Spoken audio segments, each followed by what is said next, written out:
Welcome to the podcast from the St. Louis Sportists, an occasionally smart, always irreverent look at sports in St. Louis and beyond. And now, your St. Louis Sportists. Hello and welcome to the podcast from the St. Louis Sportists. I am joined by Joe Sperlin.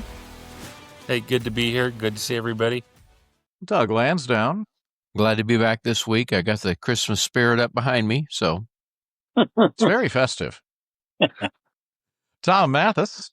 Hello, everybody. Hope everyone's doing good. And my name is Ron Cook, and in this edition, the college football playoffs are set, and everyone is delighted. Well, maybe not. The Blues get close to 500, but just can't quite make it. Did the Chiefs gamble their season away on Sunday night? And 44 is the new 22 for NFL quarterbacks. St. Louis Sportists are brought to you by First Coast Steel Buildings. Jason and his team will take your project from design to completion with a family-first approach. Learn more at 1stcoaststeel.com, and we'll hear more from them later in the show. And tonight's last call is brought to you by Black Dog Consulting, LLC, here to help the one-truck owner and the small fleet owner to grow and prosper. Contact Dave at 417-217-9622. Black Dog Consulting, helping you retrieve bigger profits.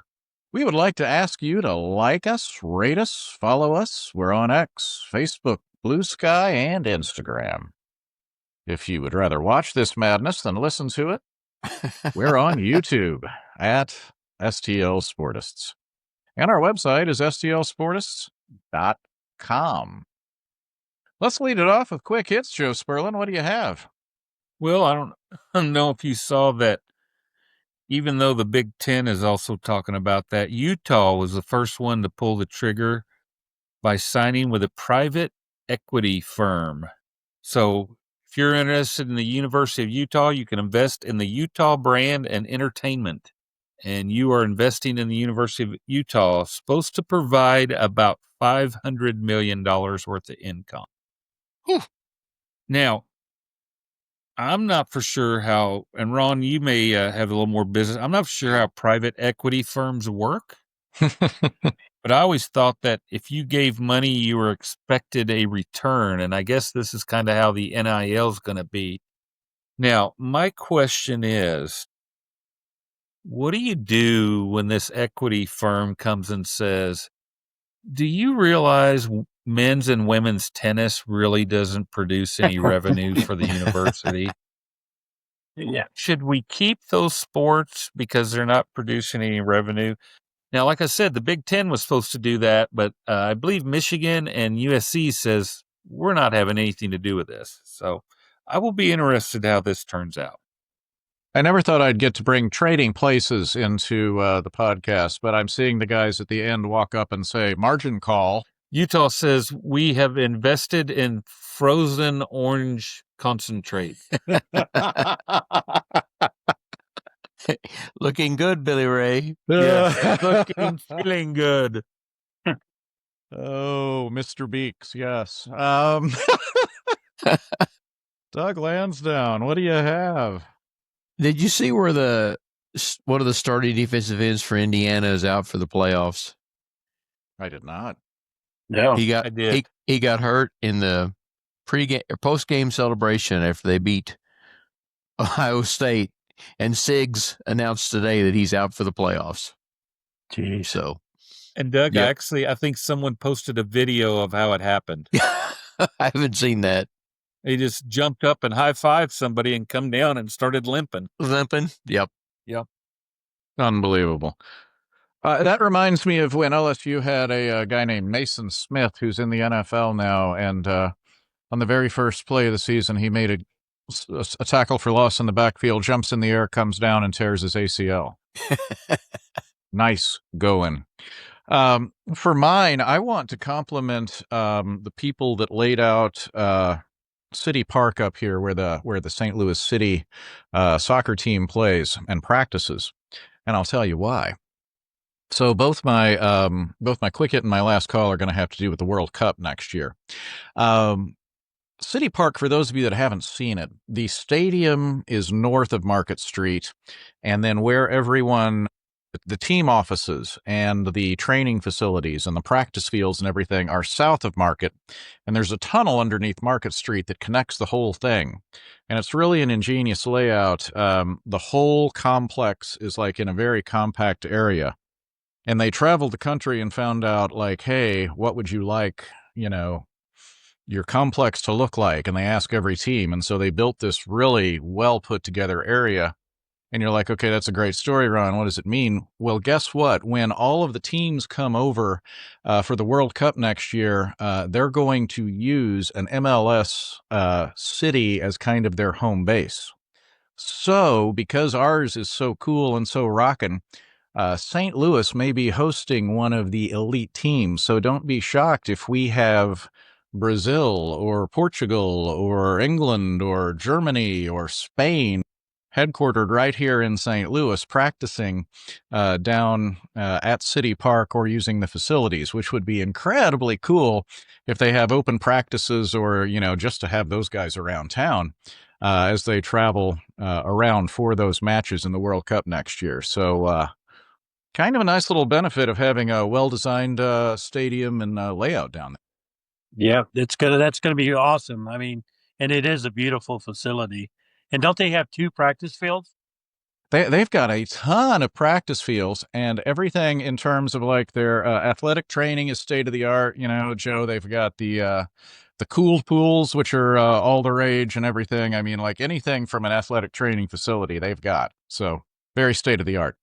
There you go. Mr. Mathis, what do you have?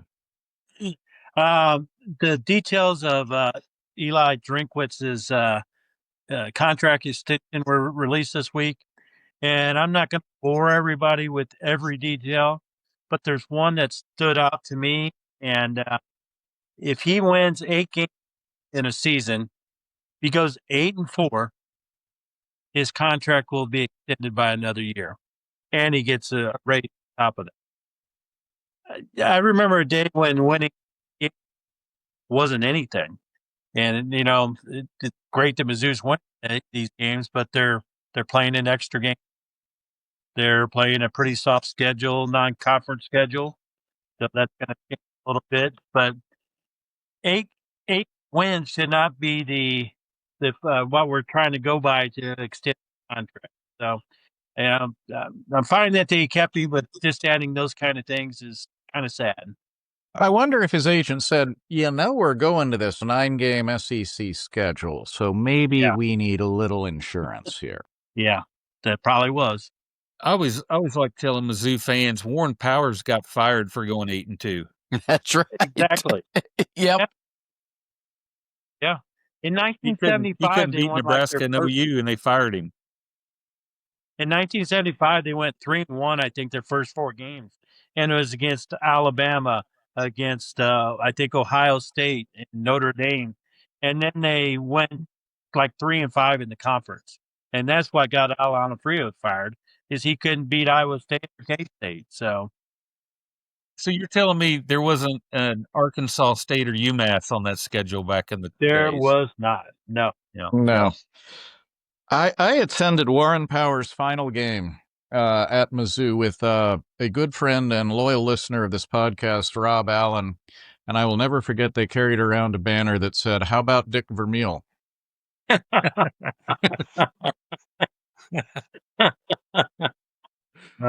Oh, well. So, Tom, the playoffs are set, and my goodness gracious, can we call it a firestorm that has ensued? The firestorm is not harsh enough, I don't think, for what's gone. Notre Dame seems the most aggrieved and / unhappy. Agreed, and I think they're very unhappy with their conference or co-conference partners or whatever you want to call them. The ACC, the ACC stumped for Miami and kind of just threw Notre Dame under the bus. I really think that this is probably going to be the end of that partnership. If they don't join the Big Ten or just go completely independent, But they gotta learn at some point that that's gonna cost them. They just can't get the schedule, the strength of record schedule out as an independent. Yeah, Doug, the 48-hour loop of running the Miami Notre Dame game, where Miami beat Notre Dame. Apparently, the Notre Dame people weren't too happy with that. I can't imagine why. Did you see Hunter Yurchek? He said he told everybody on the committee to watch the game because it happened on August 31st. But, I want to talk a little bit about that committee. When they showed them, in the room and stuff like that, that did not look like a group that knew college football. That looked like a group that had just played at the country club, and they were back in the members lounge, and they were looking, and the guy's like, I got up and down on 15. That's a Sandy. And on 16, I got a skin. You owe me $4. That's what that group looked like. Joe, he's right. It looked like Judge Schmales was about to lecture that group, don't you think? It's a mess. I mean, and I don't know if this is the time. I think this is the time for me to go on my tangent here. You're on. Go. Okay. As they said, they need a commissioner for college football. I'm going to nominate myself. And when you say the committee, let's just call the committee who really they're not making the decision. Let's just call the committee Saban and Herb Street, the ones that make all the decisions. The dog. Don't forget the dog. Because I'm going to tell you what. Somehow, people forgot that Alabama lost to Florida State. They keep talking about, well, Texas lost to a bad Florida team. Oh, you mean the bad Florida team that beat Florida State by 17? That just beat Alabama like a drum week 1, but no one remembers that. And the other thing is, I don't know how you can sit there and say BYU lost a conference or the championship game and got hurt. Did you watch Alabama and their -3 rushing yards for the game against Georgia? So if we're going to keep the championship games, I have an idea. We're going to kind of expand. We are going to expand the playoffs to 16 teams. You still have your championship games. But I'm going to recommend this on championship weekend, the same thing. It's kind of like the NCAA tournament. Let's have not called a play-in games, but a play-yourself-out games. So take the people that are not in the championship games. I'm tired of seeing teams not play on championship weekend and getting rewarded because someone else lost.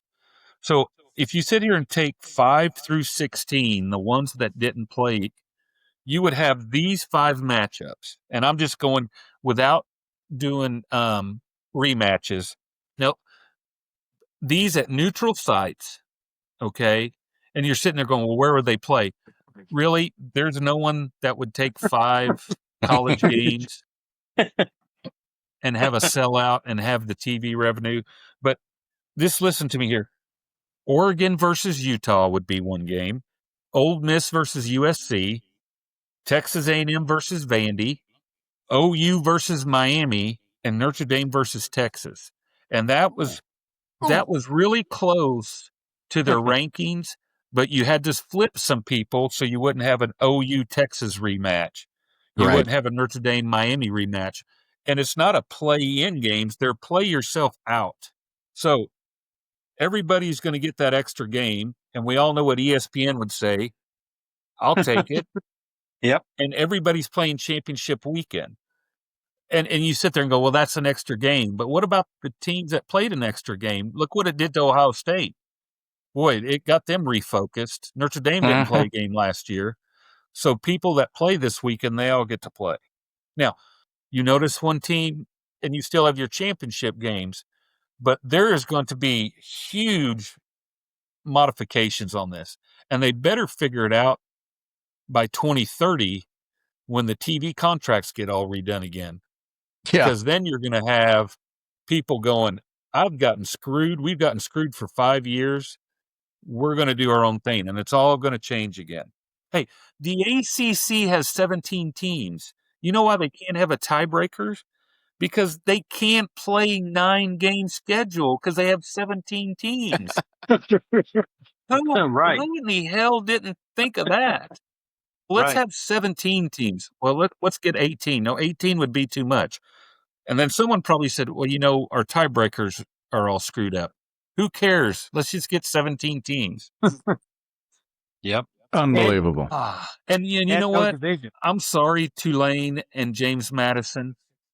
College football, there's no Cinderellas. You know why? Because the fairy godmother can't afford the NIL money.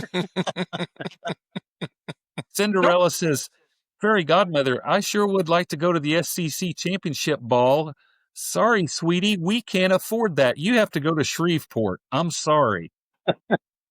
Because that's all I can afford. I can't get you in the SEC because you just can't. No one's going to pay you. Sorry, sweetie. Nope.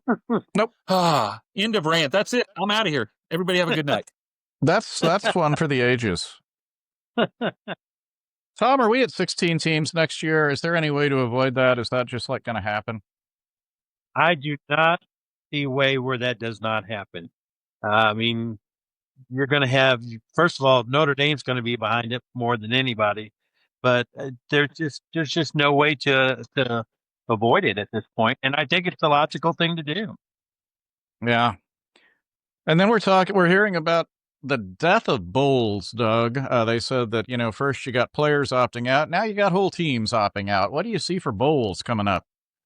I like watching any bowl on TV. I always have forever, but I don't see how they survive. I don't.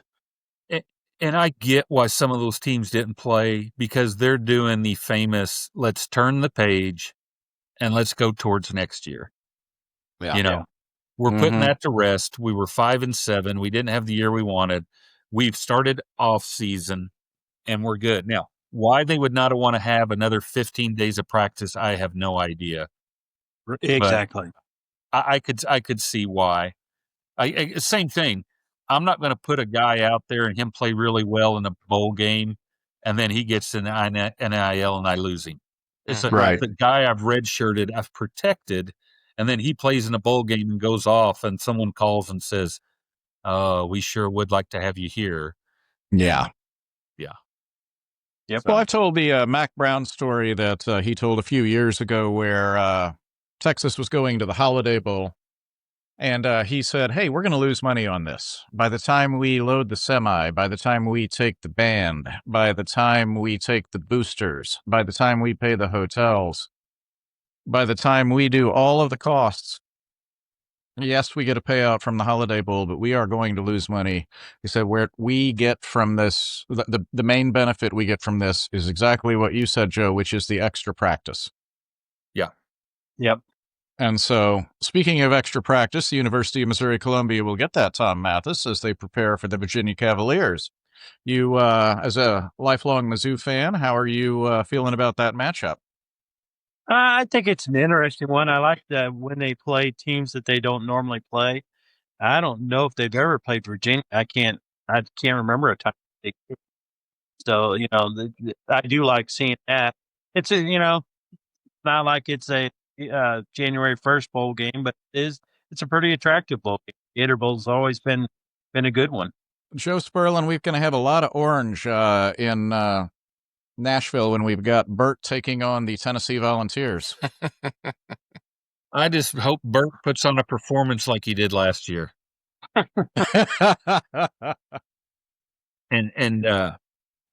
But that's two teams I would say are a good matchup. And Doug's right. The 11th picked team, Appalachian State, is playing Georgia Southern, a rematch. That's on like Tuesday at 1 p.m. If I'm not at a basketball tournament, I will probably be sitting there watching that game at 1 o'clock. Yeah. I think it's Monday or Tuesday, the 29th, whatever the 29th is. So, yeah, I really enjoy watching the bowl game. I do too. I enjoy that someone's going to get mayo dumped on them, that they're going to eat a mascot at the Pop-Tart Bowl. Watching them play at Yankee Stadium, watching them play at Fenway Stadium or Fenway Park. I like that. I'm with Doug. And you don't get matchups that you get matchups that you don't normally get throughout the years. And, Mizzou, Virginia is a great example. Illinois and Tennessee, I don't know if they've played lately. It's the different matchups that you get that are fun to watch. Breaking news this afternoon. We were joking that as Bill Pito would call it, a developing situation. It looks like there's a coaching, it doesn't look like. There is a coaching vacancy at the University of Michigan. Sharon Moore, he's no longer the coach, and like I said, things are developing, so we're not going to get too deep into his circumstance. Doug, is this a situation where they just promote the intern or the interim coach, you think? No. Not No, Biff. They tried that. They tried that a couple years ago when Harbaugh flew the coop and everything. No, I think we thought the coaching hires were done. I think this is going to dishevel everything because, like we talked about, this is a huge job. So, and Michigan's looking up and thinking Ohio State's kicking our ass and Oregon's good, and look at Indiana. I mean, they don't like being fourth fiddle. Joe, I know you've got some contacts at Michigan. What you thinking there? There could be some shaking up. I don't think that it's still done. I mean, there could be some pretty good movement. It'll be interesting on, first of all, how quick they do it and who they end up getting. I'm like Doug. It's not going to be. They're not going to do an assistant again. They're going to get somebody that says, "Hey, we're going to pay it, and here we go." Yeah. Will it be a Michigan man? Oh, they want a Michigan man coaching a Michigan team. Boy, some things just stick with us. Thank you, They Bo. do. Yeah. Thank you, Bo. Oh, Doug, the Kansas City Chiefs faced we said they had to win out, and boy, they did not win Sunday night against the Houston Texas.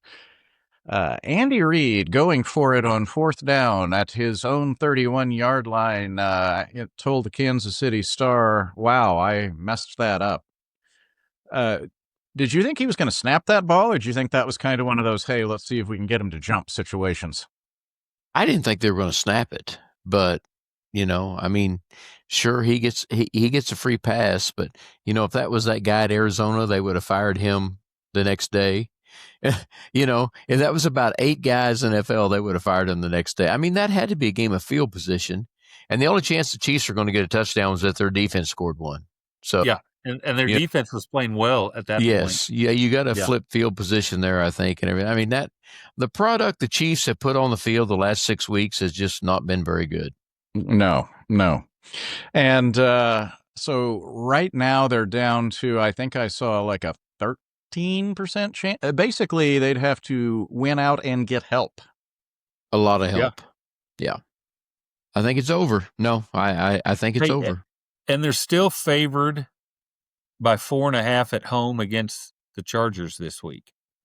Go figure. Now, once again, they set that line thinking what the public's going to do, and the public still believes in the Chiefs. We'll be there in person. Well, there you go. Outstanding. Well, reporting dress live. warmly.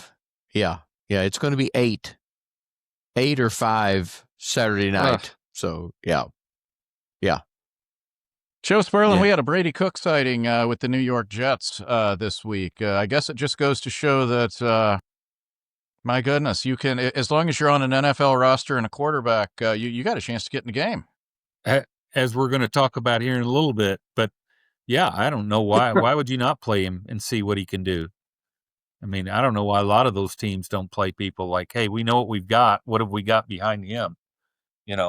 Is Brady Cook, is he a guy that they're going to keep, or do we need to go some? Because, boy, Justin Fields, he's not good. He is not good. He is not, Doug. Do you think Brady has a chance to actually be a serviceable NFL quarterback, or is he a more of the Chase Daniel serviceable backup? I think he's more of a backup, but I mean, if the Jets throw him out there another 3 weeks and he gets the hell beat out of him, he'll be scarred for life. So, I mean, I don't know. I think you got to get in the right situation, but Yeah, I don't know if that's the right situation or not. Well, and speaking of not the right situation, Shedeur Sanders is going to start for the rest of the year for the Cleveland Browns, Joe Sperlin. One of those many, many names on that long list of the Cleveland Browns jersey of starting quarterbacks. Hey, someone was talking about that today, and they said, do you think this is the right move? And they said, what, the other 1,000 guys that have played quarterback for Cleveland have been the right move? They said the organization, they're not going to get it right. So why? He's just another name on there. That's exactly right. Derek Anderson smiles and flashes a thumbs up. Yeah. He's going to be another name on there, and hey, you're auditioning for another job. Tom, was Phillip Rivers a quarterback in the National Football League back when you watched? Yes, he was. Yeah. Okay, so there you go. Yeah, he was. That just Well, shows guess how. what? He's going to be again. Yeah. Oh, Doug, I guess great. you're never too old, huh? They said when Phillip Rivers' first year, Mahomes was 9 years old. Hey, and like we said before we come on, last time Rivers was at a press conference, they all had masks on and was doing it by Zoom. I'm telling you, he looks like he weighs about 265. Yeah, He does. he's going to be like Roethlisberger's last couple of years. Well, so we can expect him to be more of a pocket passer, is what you're saying. Ooh. Yeah. I just hope they put I like tell a you, bootleg in. The thing I always liked about him was he was the quarterback that when he come off the sideline, he went and put his helmet up, put a hat on, and then was coming back on the sideline. They used to talk about how the other team's offensive players, he would talk trash to them. And they're like, who is that talking trash to me? They said it'd be Rivers, and never use profanity. Right. Ever. Right. Oh. Yep. Never. Was he the one that told the other team's linebacker that he was lined up in the wrong place? Like he was back in the shotgun and he was like telling the linebacker, you're supposed to be over there. Yeah. I think so. I think that's, yeah. Dadgum. Yeah. Yep. I have a feeling that just for a random Colts game, that one's going to have a pretty good number this week of people watching. At any rate, it is time to hear from the good folks at First Coast Steel Buildings. When we come back, we're going to look at 5 pro games in Blue Horseshoe's Corner, and we've got Cards, Blues, and the Billikens go for a national championship. All this when we come back. At First Coast Steel Buildings, we stand out by combining cutting-edge engineering with a family-first approach to customer service. Every building is custom designed, ensuring a perfect fit for your location and purpose, while our galvanized steel guarantees durability and resilience. Contact Jason and his team at 912-314-4848 or visit their website at firstcoaststeel.com. From fun to practical to industrial, First Coast will provide a custom solution to any building need. From fun projects like a backyard bar or she shed to an industrial storage unit for your business, First Coast has you covered. Visit their website at stcoaststeel.com or give them a call at 912-314-4848. Discounts for military and first responders. And we are back on the St. Louis Sportus Podcast with Joe Sperlin, Doug Lansdowne, and Tom Mathis. I am Ron Cook, and it is time for Blue Horseshoe's Corner. Joe Sperlin will take us through 5 pro games, and folks, please remember that these picks are for recreational purposes only and should not be the basis of any actual wager. In fact, on mine, you should go with the opposite. If you believe you have a gambling problem, call 1-800-GAMBLER. And with that, Blue Horseshoe. And don't even use your free bonus play on these picks. No, don't. Don't use those either. Nope.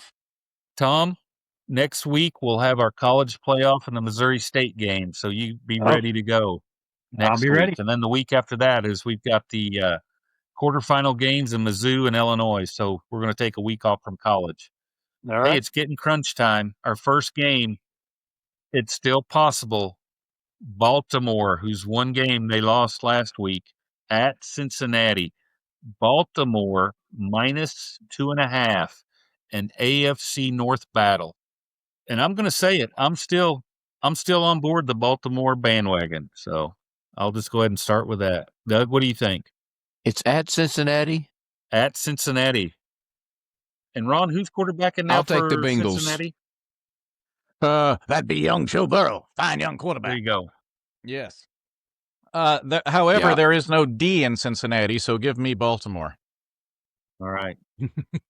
Oh, and by the way, Buffalo -1.5, which is amazing to me, to the number 2 seed in first place New England Patriots. Once again, who does the public like? Hey, Buffalo is 2 games behind a wild card. I mean, they got to win this week. Buffalo -1.5 at New England, Doug. I think New England wins because they had the week off, and I think Vrabel gets them hot, keeps them in there. They're the 1 seed, and then they lose the first round of the playoffs, which is his There you MO. go. Yeah. Ron, what do you think? That's pretty good description right there. I agree with everything Doug Lansdowne just said. I like New England, and my reasoning for that is going to be the throwback. Out in the Phillip Rivers thing, I'm going the throwback here this week. So, New England. I'm going to go with Buffalo because the NFL cannot have Kansas City and Buffalo be out of the playoffs. So the script is going to take care of that. So speaking of those LA Chargers who had a thrilling win the other night, and by the way, if you missed Jim Hardaball's press conference, it was pretty much him comparing that win to every birth, is getting married. Hey, who's got it better than him, right? The LA Chargers at Kansas City. Like I said, Kansas City, a -4.5 home favorite. Ron, what do you think? I think Kansas City wins and cover because no one, and I mean no one, disrespects Laura Rutledge. And the karma will come back and get the Chargers. Doug, what do you think? I agree. Hey, these are 2 teams. Hey, they may pull out what was the Chiefs center, Tim Grunhard? They may end up pulling some old retired guys off to play line for these 2 teams. I just think that 4.5 is too much. Give me the Chargers and the points. And then, hey, did Gary Sunday Barbaro night, intercept that pass? Yeah, pretty much an elimination game. Minnesota at Dallas. Dallas -6.5 at Jerry's World, Doug. I'll take the Cowboys. I think J.J. McCarthy throws it to the wrong team again. Ron, what do you think? I agree with Doug. I have zero confidence in the Minnesota quarterback situation. I will just say this. I think Dallas will outscore them.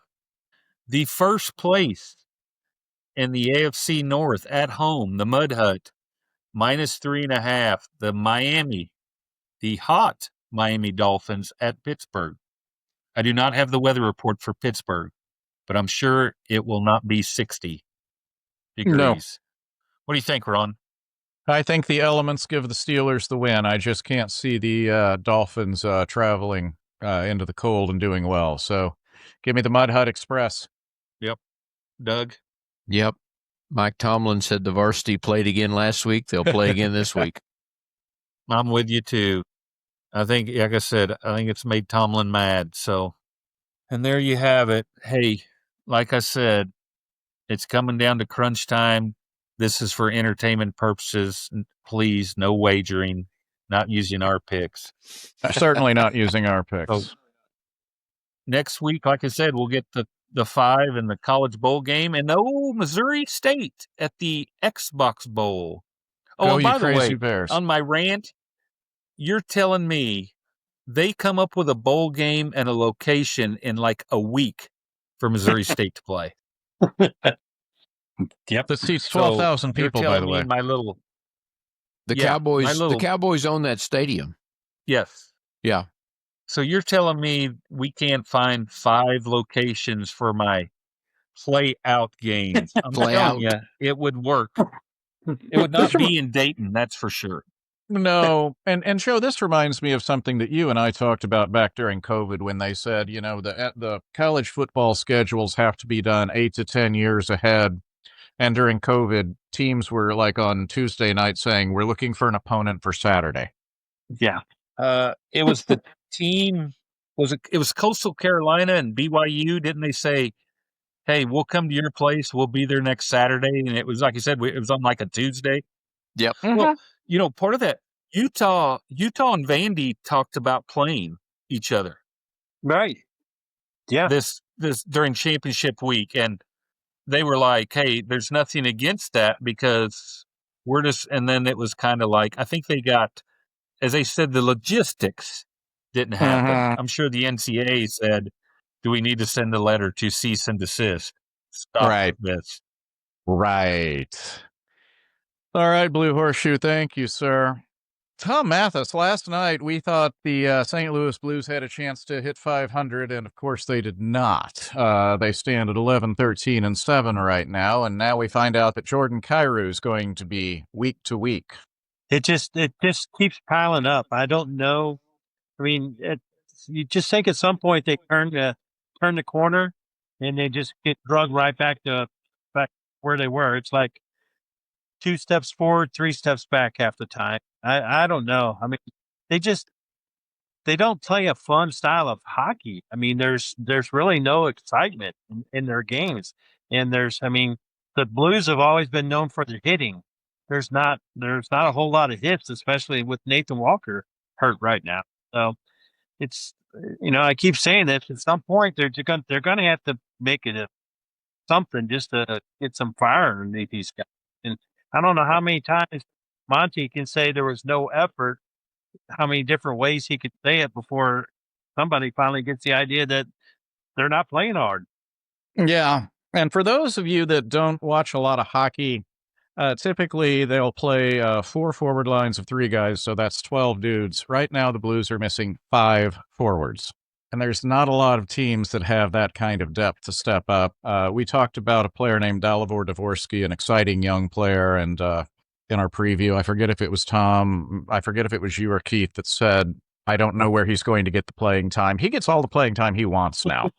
Yeah, exactly. I mean, he's playing the first line minutes at this point. And then, Joseph was on the second line, and then they call up Hugh McGing, who is played 6 games over 3 years with the Blues, and my wife, who hates the wins above replacement stat in baseball, we were discussing, he is the definition of a replacement player in the National Hockey League, basically. He really is, and at Matt Luff, he's not much different. I mean, I think he has a couple years of experience, but he's been in the minors for the last 3 years, I believe. Yeah, and when we see old friend Robbie Fabry come back, we know that things are not good. Yes, they're searching for any way they can get some depth, and I guess I can't blame them. But I mean, Robbie, he got cut loose from Anaheim. Nobody signed him, and then he had a PTO with, I think it was Pittsburgh, and they didn't sign him. So yeah, I don't know. They're struggling right now. Hopefully they can tread a little water here. Ron, did we find out any information about the severe burns? We did not. I haven't player. heard, Tom. Have you? Okay. I have not heard anything on that. They are keeping going to that refer one to that down as a low. cooking incident. Yeah. Yeah. I'm sticking with turkey fryer. Until someone comes up with something better. Yep. That's the only way I can see you get burns like that. I mean, it sounds bad. Hey, Doug, the winter meetings are wrapping up, and it sounds like just a matter of time before Brendan Donovan is a former Cardinal. It does sound that way. Not much moving on our good buddy Nolan over at third, though. They did announce that they will not release him, so it's kind of like, hey, you freeloaders that think you're just going to pick him up for nothing. Nope, you got to talk to us. Right. So, I want to know if the Orioles, do they think Alonso can pitch? He is a big, strong guy. A lot of money. They don't need another dude swinging the lumber and hitting 40 home runs and striking out 200 times. They need somebody that can pitch. So, but anyway, they haven't figured that out yet. Was it Glenn Davis that went there and couldn't hit his weight? Or who was the dude Yeah. that they It got? was Glenn Glenn Davis. Davis. Yeah. Yeah. And then the guy from Texas, who was at the big first baseman who went there and he couldn't hit a lick. He was Chris Davis or something. I was going to say Ruffy Palmero. No, I know that's not who you meant, but No. The one thing about the Alonso signing is it may help the Cardinals trade Contreras. Maybe the Mets would be interested in him replacing Alonso at first base. So, Oh, yeah. maybe Didn't think about maybe that. they could work something out there. Yeah. So, yeah, people that could be on the move still. We've got Contreras, as you mentioned. We've got Arenado. We've got, obviously, Donovan. They say that their word came back that they're not that interested in trading Joe, your buddy, Newt. They said that the Cardinals are not that interested in moving on from him. I guess we're going to give him more runway. another chance. Chance. That'll change everything. Yeah. Keith will be happy to hear that. Yeah. Yeah. We'll get word to him on assignment. Ron, remember when the winter meetings, they used to trade players like they were playing cards, and it was like a fantasy league before there was a fantasy league? Is it just because of the money now that, like, I'm not taking that contract? I'd say the money, and also, Tom, don't you think the whole 27 labor situation probably plays into it too? Yeah. Yeah, I think it does. I mean, you got the rich teams they don't care what they're paying anybody for how long, but the teams, the Cardinals, the Brewers, the teams like that, they don't want to invest in anything that's going to cost them next year when there's no season. So. Doug, remember when Rollie Fingers was a Cardinal for like 72 hours? Yep, for sure. For sure. You know what team has surprised me in this offseason is the Pittsburgh Pirates. They put in that offer for Korver. I've been seeing lists, and they're in on like half the players who are possible to get traded, including Donovan. And so it's just going to be interesting to see what they do. Yeah. And then off the field, Joe Buck, who lives about 10 minutes from here, was the winner, announced today as the winner of the Ford C. Frick Award. He is a Hall of Famer.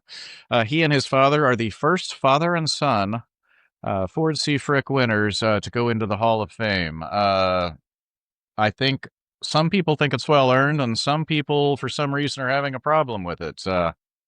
Doug, what do you think? Oh, I think it's great. I don't have a problem with it at all. I don't either. I love it. How many World Series does he call, Tom? Was it 24? Something like that. I don't see how you can have a problem with someone that's called that many World Series going into the Hall of Fame. And, I mean, who's the guy on Fox now? Joe Davis? I mean, I could sleep through his games. Yeah.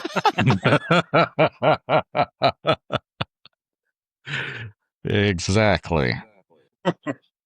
That's like handing someone a sheet of paper and saying, I will give you $100 if you can write down the name of the 4 network. I'm out. Yeah. But something you do probably follow a little bit more closely, Mr. Mathis, is the Mizzou-Kansas game on Sunday, the border war, as they are calling it now. Didn't go so well for the Tigers. That was a tremendously disappointing effort by the Tigers team, and I'm worried about them going into conference play. The last couple games, their 2 toughest games, they've just fell apart right before halftime, and that's been the game. They were up on Notre Dame right before the half. They let Notre Dame back in, and at the start of the second half, Notre Dame just overtook them. And Kansas was the same way, as much as I hate to admit it. But I got a couple big stats that I want to share about the Tiger basketball team. Who would you guys guess their leading foul getter on this team right now? In terms of drawing fouls or committing fouls? Committing fouls. Committing fouls. Committing I don't think fouls, anybody- Anthony Robinson. Anthony Ryan, he has 34 fouls already to this point. Yeah. Oh yeah. He fouls every damn time. They just don't call it. Does. Yeah. Yes. I mean, yeah. And they say he's a great defender, but you can't be a great defender if you're fouling that much, and then they're not calling it half the time. So, and then my other thing is, I just counted, and I think I was at 10 players that have played or averaging 15 minutes or more a game. And I mean, I just think you got to cut that down to like 8 guys, and just trim that rotation up a little bit and cut some of these guys out. They're not providing anything off the bench or any kind of offense, or obviously no defense. Doug, you've talked a lot about how Gates throws out some really unique combinations, and the podcast I listen to at Mizzou, they are very frustrated when he has the 3 bigs out there in terms of defense, in terms of movement on offense. It's not working. No, not this year. But he also, I mean, Boateng got injured and Pierce still isn't back. And I know, I mean, I really think those are 2 starters. So he's mixing and matching with all stuff. But yeah, he's never played those bigs together like he has, and yeah, it's not working right now. No. And then the other thing that they were pointing out is that they're starting to double and in some cases triple team Mitchell, and they don't really have a consistent threat that they can kick it back out to make the defense pay when they all gang up on Mitchell. Yeah. They cannot. They need Jaden Stone back in the lineup. I mean, he's been their most consistent 3-point shooter. They get him back. I mean, Cruz, he had a great game at Notre Dame, but then the other day at Kansas, he wasn't hitting anything. You just never know. He's a Caleb Grill wannabe, I think, and I don't think he's got that shooting talent like Grill did. 3 for 7 against Kansas. Yeah. Hey, Joe Sperlin, the last 2 minutes of college basketball games are going on forever. Is there anything they can do? Yeah, quit reviewing every single potential everything. I mean, Please. yeah. Cut the timeouts, but TV's not going to allow that. So, yeah, that's long. It's turning into the NBA games. It really is, So, and yeah. I was thinking kind of what you did about can we just make everything a 30? But you got to pay those sponsors at some point. Yeah. And I get with the officials, it's kind of like the NFL. If there's a questionable call, they call it a touchdown so they can review it. And I think it's the same thing now. The officials are like, well, I'm not for sure. Instead of being confident with it, they're like, let's go review it. Yeah. And the flow of the games are horrible. Yep. Doug, Purdue finally took a loss. Is there anyone else you're seeing kind of nationally that you think has really got things together right now? Arizona looks really good. I mean, I didn't think they would be that good that quick. I like Gonzaga early, but then they got thumped. So, yeah, I think Arizona looks really, really good. I think Purdue will right the ship. If you look at Matt Painter, he always has one game where they just get drilled, and they'll right the ship and be okay and everything. Houston is not defending the way I thought they would defend, so they've been giving up quite a few points, which I know Kelvin's not happy with that. So, Doug, I almost think Matt Painter, he almost kind of like, you guys are feeling pretty good about yourself, and it's almost like he wants to lose that game so he can go, we're not as good as we think we are. Yep. Yeah. Exactly. Yep. The team to me is Michigan. Doug said that Gonzaga got drilled. Well, it was by Michigan. Michigan looked incredible in that game, and they looked pretty good. My fear is that they peak too soon, and don't end up with this how they're playing right now. And then Indiana put on a scoring exhibition last night. I saw the halftime score and thought, wow. Poor Penn State. But again, if you want to have some fun with someone, ask them to name every Penn State basketball player they can. Forever. Yeah. And just sit back. Yeah. Penn State's a football school. There you go. So I will tell you one school that is a soccer school, and that is St. Louis University, because they have made it to the Final Four in soccer. They play Friday night at 7:30. That game's going to be on ESPNU and KMOX. If they win Friday night, they play in the championship game on Monday. And Tom Mathis, I didn't know if you knew this. The current coach played on the last championship team. That's kind of cool. Yeah, that is awesome. Yeah, they've been talking about that a lot, and that was a great team too. And then this team they're exciting. I've watched a couple of their games, and they're really fun to watch. So, yeah, ESPNU 7:30 on Friday night for the Billikens in the Final Four. And with that, we have reached the last call, brought to you by Black Dog Consulting. Black Dog LLC is here to help the one-truck owner and the small fleet owner to grow and prosper. Dave has 37 years and 4 million plus miles of experience, flatbed, step deck, over-dimensional dry vans, and refrigerated units. Dave grew the last fleet he managed from 1 truck to 5 with yearly gross revenue of $3.7 million. If this is the growth you are looking for, contact Dave at 417-217-9622 or oldblackdog0523@gmail.com. Black Dog Consulting, helping you retrieve bigger profits. And with that, the last call, Joe Sperlin. I think Tom did this last week, and I'm gonna have a last call. I'm gonna have a double here, and just a little comment. So these are gonna be 2 little shots. I won't get into it, but remember when I talked about the Little League World Series and I said Uncrustables had almost $1 billion revenue of sales? We won't forget that. Okay, I saw something online today: deep fried Uncrustables. You put a little oil on them, powdered sugar, or put them in the air fryer.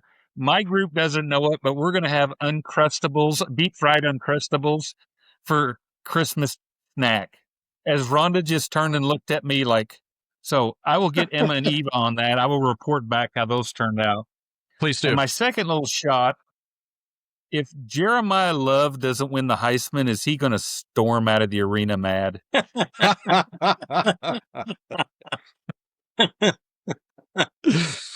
Oh, it's hard to feel sorry for Notre Dame right now, isn't it? Yeah, it is. Yeah. Mr. Lansdowne, what do you have? On another college football note, so, James Madison's going to Oregon, and they're like a 90-point underdog. But, that they're going to let that guy coach, and he's already been hired to go to UCLA. Mm-hmm. He's never coached a game outside of the Eastern time zone. Wow. In his career. Ever. He's never coached a game outside of the Eastern time zone. And James Madison's good. I mean, we know they're going to get boat raced out there in Eugene, but he's going to UCLA to coach the Bruins and never coached outside the Eastern time zone. That's amazing. That is amazing. Yeah. Yes, that is. My goodness. Mr. Mathis? For anybody who's fans of the SLU Billikens or even the Lindenwood Lions basketball, the broadcasting team of Bob Ramsey and Earl Austin Jr. are just an incredible duo. I love hearing them. Nobody knows Bob Ramsey was the one who gave Karl Malone the mailman nickname when he was broadcasting for Louisiana Tech back when Karl was there. He gave him that name, and I just love hearing those guys doing basketball. And Bob Ramsey, he's been doing SLU basketball for 40-some years now. And I think it's great. He is getting inducted to the St. Louis Sports Hall of Fame, which is an overdue, deserved honor. Great. Congratulations to Bob. When I was the sports editor at Missouri State, there was a Billiken fan that got in the official's face, and the official threw the fan out. And one of the writers that was listening to the game said that Ramsey said, "Hey, they threw that guy out, and I know that guy." Fortunately, he didn't give his name. So, So my last call has to do with beverages, since it's the last call, and that is I'm back to the World Cup next year. The FIFA, that's bastion of great judgment, has announced that there will be mandatory hydration breaks in every match. And that's in response to the fact that they thought it was so hot over here in the U.S. when they played some games last year. So there's going to be mandatory 3-minute hydration breaks in each half. And the traditionalists say, nice going. You've made it into a 4-quarter game instead of 2 halves. Way to go, FIFA. And so the 2 people that are really happy are the coaches, because that gives them a chance to actually coach in the middle of the half, as well as kind of plan their substitution patterns. But who's the happiest? That would be the networks that are covering the game, because that gives them 6 prime minutes of commercial time in the telecast. Yep. 3 minutes in the first, and even if they, just leave a box up of what's going of the guys, drinking their Gatorade, they still get 6 minutes of commercial time. Yep. And then a lot of people kind of said, okay, and then they said, but wait a minute, a lot of these games are going to be played at night in Chicago and New England. You might not need a hydration break. They're like, nope, hydration breaks everywhere, mandatory. So there you go. Look forward to taking. I hope they have the sign. I hope they have the guy standing out there with the sign that gives how much time there is. Just like the SEC, right? Yeah. Yes. So plan on time for a tasty beverage during your World Cup matches next year. Is there any way we can work commercials in? Someone says, I have a great idea. I know what we'll do. And can you imagine whoever took the call at like the Fox network hanging up the phone and looking at someone and going, you're not going to believe this. Yeah, exactly. And with that, we would like to thank you for joining us for this episode of the St. Louis Sportus Podcast. And we would also like to thank Joe Sperlin. I always enjoy it every time. Good to see you guys. Doug Lansdowne. Yep, had a great time. Glad to be back this week. Tom Mathis. Bowl season starts this weekend. Enjoy them. And we send a big Sportus thumbs up to Keith Farrell, who is on assignment. And we will catch you next week for a action-packed episode of the St. Louis Sportus Podcast. And until then, take care. And that wraps another episode of the St. Louis Sportus Podcast. Please like and subscribe to stay up to date on all the latest episodes. You can find these guys on all major podcast platforms. And thanks for listening.